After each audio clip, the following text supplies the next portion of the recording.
ప్రపంచ దేశాల్లో పెద్ద దేశంగా గుర్తింపబడదు, కానీ ఒక చిన్న దేశంగా గుర్తింపబడింది ఇజ్రాయిల్.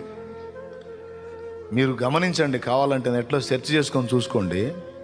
ప్రపంచ దేశాలు అన్నిటిలో చాలామంది జ్ఞానులు ఉండొచ్చు, కానీ ఇజ్రాయెల్ గురించి సెర్చ్ చేయండి.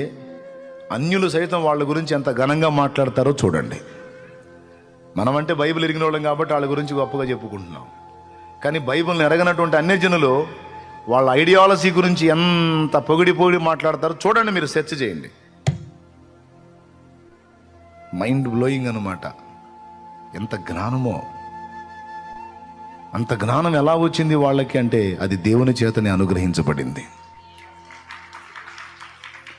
ఈరోజు మనం వాడుతున్నటువంటి వస్తు సామాగ్రి మొత్తం చాలా వరకు యేసు ప్రభువుని నమ్మిన బిడ్డలు కనిపెట్టినాయే.